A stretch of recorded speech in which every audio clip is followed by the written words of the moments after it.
The Stage Door Show, celebrating the independent artist. With your host, Dave Hondell. Hey everyone, welcome to The Stage Door Show. I'm Dave Hondell. Tonight, I'm honored to have with me two amazing guests. Celebrated screen actress Jen Jacob and accomplished playwright and director Dan Brown have an amazing new one-woman play entitled Force that's coming to Chain Theater in New York City, February 29th through March 3rd. Tickets can be found at forceplay.eventbrite.com. So welcome to you both. Thank you. Thank you. Thanks so much for having us. Absolutely. You know, I want to start with you, Dan, because, you know, it was a very daring play, you know, and I'm very happy that that this is coming out. I'm probably going to go see it myself because I love one person plays and this is obviously, you know, a lot going on in it. So where was this born, Dan? You know, how did this idea for this play come about? It really came in pieces, in a sense. A lot of the themes were themes that just kind of came to me. And one of the overall themes of this play, and that I like playing with, is, you know, are the people we become a result of the choices that we make, or are we always a victim, or is our life always a result of our circumstances and experiences? So what I tried to do is take a character and put a very an experience in their life that was really sort of life-changing. You know, there's a young lady who's on a certain track in life, and she winds up, through no fault of her own and through circumstance, she becomes a victim of a sexual assault. And it's her life before and after that. And Jen plays this character, and the character begins at different, you know, we see the character at different points in her life. And it's really the road back from that assault. And it really becomes her questioning, you know, the choices she had made in life. Were they never meant to be, or does she have to overcome those circumstances to reach her goals? And at the same time, she's trying to make her way back. You know, her family and her friends are trying to bring her back to the place she was before it happened, but she realizes she can never really be the same, and she's trying to reinvent herself and move on in this recovered life. So there's a lot going on here, a lot of themes, but mainly the theme that I like the most about this and where it all began was really, you know, what determines who we are? Is it the outside world and circumstance, or how much control do we have over what we become? Yeah, I mean, that's amazing. You know, I think we all, every person, I think, has something, you know, in their family or you know, extended family that something has happened, and it hits home for me as well, because, you know, my own family has struggled with certain things like this in our past. And, you know, so kudos to you for, you know, bringing this to the light, because I think it helps to, you know, talk about it, to hear about it. As tough it is to go through it and to listen to it, you know, I think it helps. It's therapeutic to actually, you know, talk about stuff like this. You know, Jen, I want to turn to you. And I know you've done a lot of TV shows and a lot of, you know, TV work like that, and, you know, screen acting. And, you know, was this kind of a departure from that for you? I mean, was it challenging for you to take a story like this and put this together as a one woman play, or is it something just as an actor, it's just natural for you to take on roles like this? Yeah, I mean, I have a theater background. I started in theater like so many of us, and just where my career went took me in this TV film direction, and that's really where I've lived for so long. And during the actor strike is when I got connected with Dan, and when this opportunity came to me, and it was sort of an opportunity to return to the stage, which is really my favorite aspect of acting and what I love to do best. And I will say the challenge for me is, what I love about acting is being able to really collaborate with another actor and really share in the moment experiences and relationship with another human being, and like really experience that. And this is totally different. It is just me up there. I am creating everything, but I've been handed this really beautiful narrative that Dan wrote, and this very complicated girl. And so it's just like, as difficult and as challenging as it is, it's also sort of a blast to dig into. And I really thank Dan for giving me that opportunity and providing so much detail to this girl. And Jen, being a one woman play at chain theater, I'm not familiar with the theater, but I'm assuming it's more intimate than would be, a bigger venue. But, are you looking forward to, during the process of acting, getting the reaction, I guess, from the audience? Because as an actor, a theater actor, I think that's why we do theater acting, to get that immediate response or some kind of reaction from the audience. And are you looking forward to maybe, seeing some of the reaction afterwards from some of the audience members? Maybe it could be triggering something from their own past. So are you looking forward to interacting with people after the show?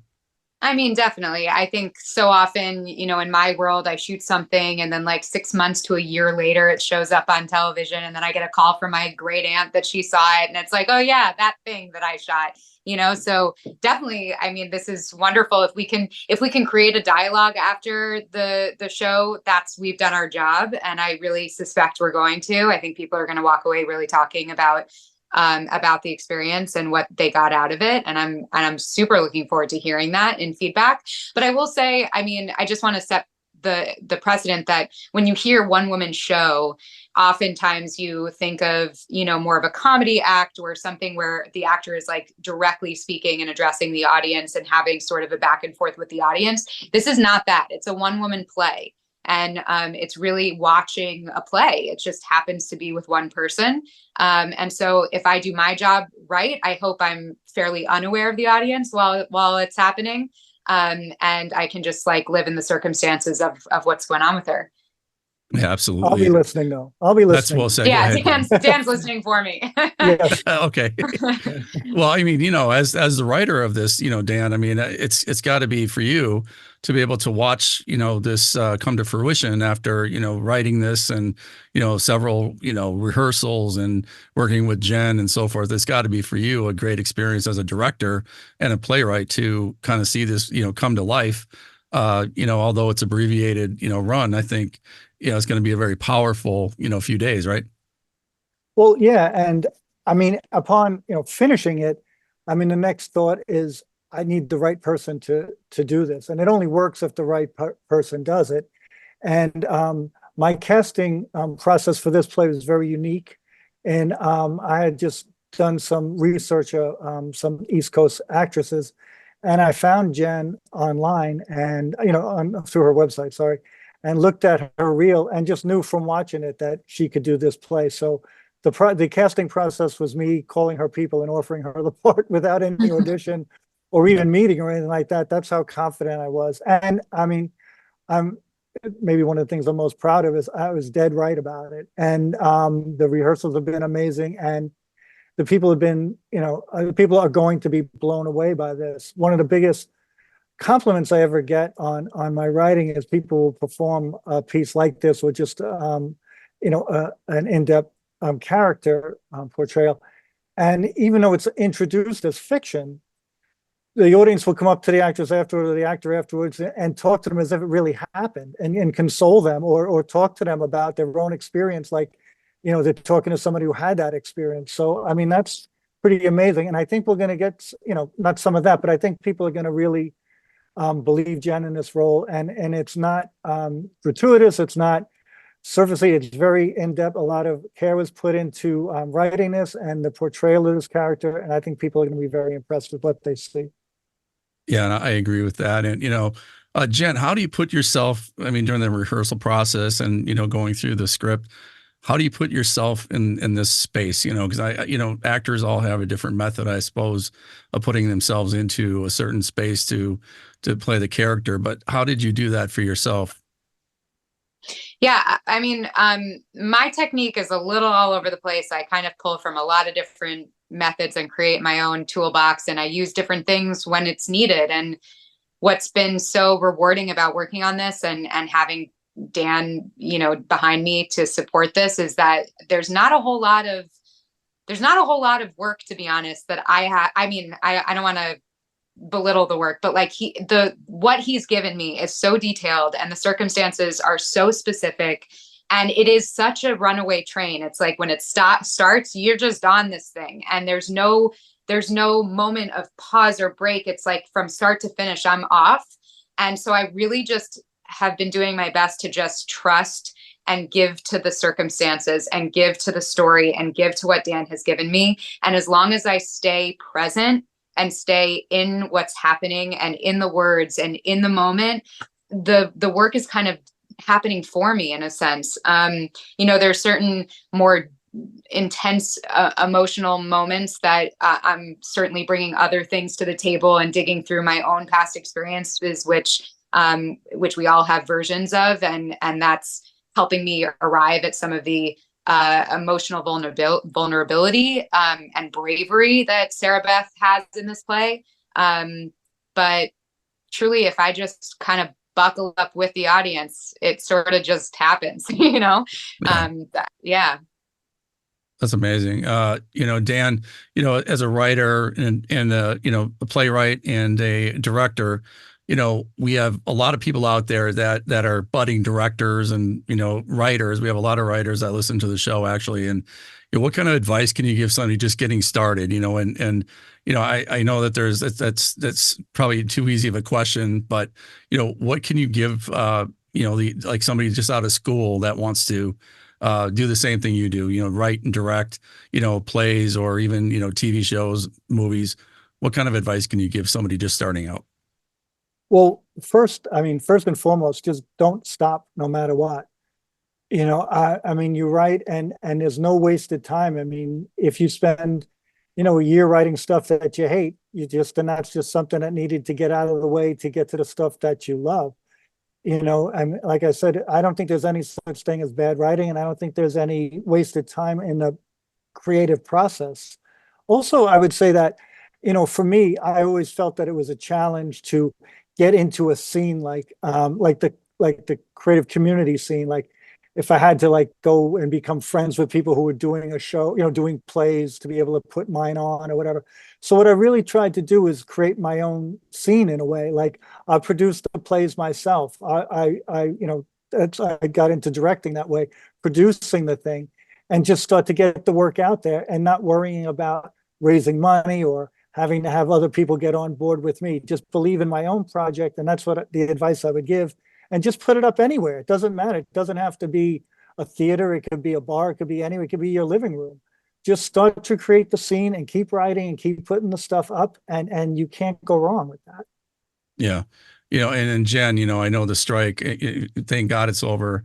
And because I have a lot of friends that were on the picket line, and, so thank God we're back to work again. And so from your aspect as an actor, because that was a long strike, somebody that's just getting into this type of field, might look at that and say, oh my gosh, I don't know if I could, not work for so long. And, so talk about these, types of situations that it happens. It happens in any kind of, I guess, field. It doesn't have to be acting, but so how do you get through something like that as an actor? And if that's presented to you in the future? Yeah, I think what I heard a lot kind of floating around the acting community that, I don't know if you remember when there was, and I'm not sure if this was even true, but that storyline that was gone out that the producers and the big Hollywood guys were just trying to get us all to starve so that they could get us to cave, right? The truth is, actors know how to have second jobs, third jobs, fourth jobs, fifth jobs. We all have our survival sources of income. Right, yeah. You really can't, until you reach such an intense echelon of celebridom. I have my survival job. It's within the world of acting finally, but there was a long time it wasn't. And now it's I do commercials and I do audiobooks, which I view as sort of my survival jobs.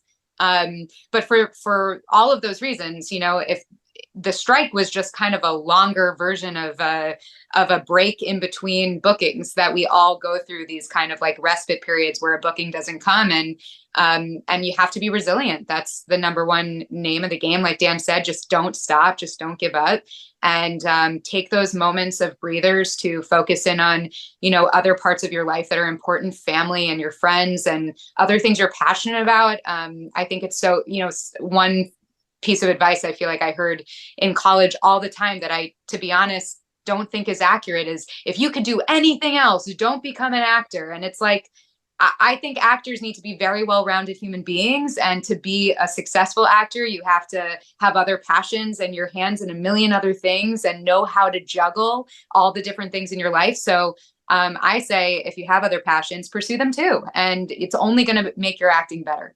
I'm so glad you said that, because I had an interview with Melba Moore one time, and the first thing she said was, put a roof over your head, put food on the table before you do anything else. Take care of yourself first, because you're going to, like you just said, you're going to go through many, many periods of time where you're not going to be working. And it doesn't matter if you were in a major motion picture, today, tomorrow, you might not have a job for a while. So it really doesn't matter. So who you are, there's a lot of things like that. So I appreciate that advice. And so thank you for that. I just want to, before we close, I just wanted to, tell everybody again that it's, the Play Force, it's at Chain Theater. And can you give us a little background, Dan, on the theater itself and where it's located? The Chain Theater is on 112 West 36th Street. It's by 9th Avenue and Manhattan. It's actually has a few theaters within it. We're one of them, obviously, and it's really nice. The atmosphere is nice. The people who run it are wonderful. They have shows there constantly, and the last time I did a show there, I think Eric Bogosian was doing a show in there, like one person show. So it's a pretty I love it. It's my second time there doing a show there. So they're really good people there. It's a really nice space, and they have rehearsal spaces in there too. It's a big it's on like 2 floors, the 3rd and 4th floor. It's a wonderful theater, and it's a great place to see any show. And I'm glad to be back there. Jen, as an actress, you did, like I said, a lot of TV, but are you hoping to do more theater, being that you're in New York? I mean, a lot of right now, I mean, obviously after COVID, it started to blow up a little bit. So are you happy to kind of start doing theater again? Yeah. I mean, everyone always says to me, you're in New York, how are you not doing theater? But the truth is there are a ton of things shooting in the New York, and it's only growing. New Jersey is opening up, studios left and right. So, am I hoping to do more theater? I'm hoping to do everything. I'm hoping to do anything and everything that comes my way. Theater is absolutely always high on my list. But TV and film too. I mean, all of it. Yeah, that's I mean, like you said, whatever comes your way. And, so best of luck to you in your future, best of success with this show. And I'm going to ask you both the same question. I'll start with you, Dan. What do you want your legacy to be when it's all said and done, Dan? When it's all like the twilight of your career, what do you want to leave, the people that follow you? What do you want to leave for them as a legacy? I guess I'd like just people to see me as, when I went to, I was in film school actually some years ago and stuff like that. And the teacher was describing each of us and what she saw of us. And she described me as a storyteller. And I was a little offended by it. I was like, I thought that was cheap and all, but I love that now. And I think that's how I'd like my legacy to be. But I would like people to say that I was a bit daring, and I went out and I told stories that people hadn't heard before in a way they hadn't heard them before. And I just didn't settle for being safe with my stories. And if I can accomplish that, I don't really care if I get much more than that. I would like that to be my legacy. It's awesome. And how about you, Jen? That is awesome, Dan. Such a good question.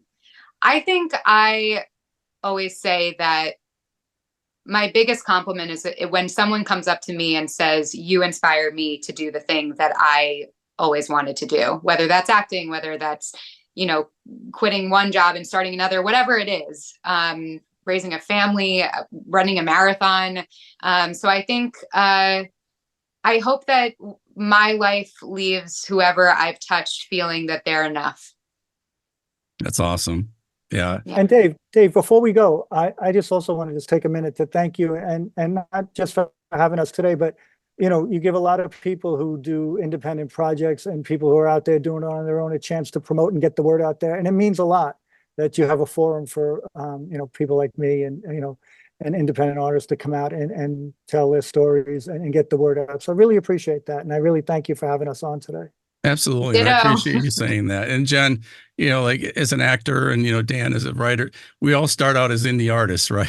I mean, we all start out that way. And it's, we just need to celebrate that. Cause I think, one of the things that the reason I really started this, because I was watching the news one time and they were talking about budgets being cut in high schools.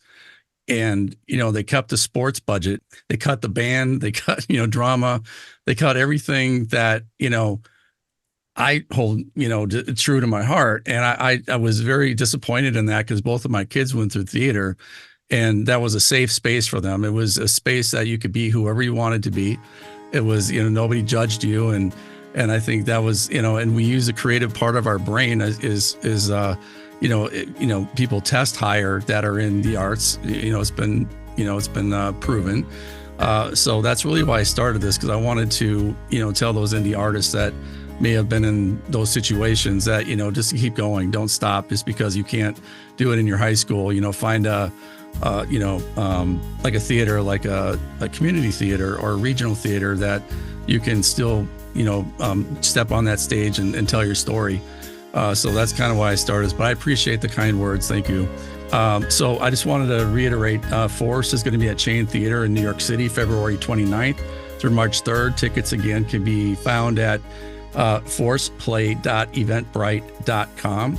So again, both of you, I appreciate it. And best of success, to you in this play and in the future, any future endeavors. And you're always welcome back on the show.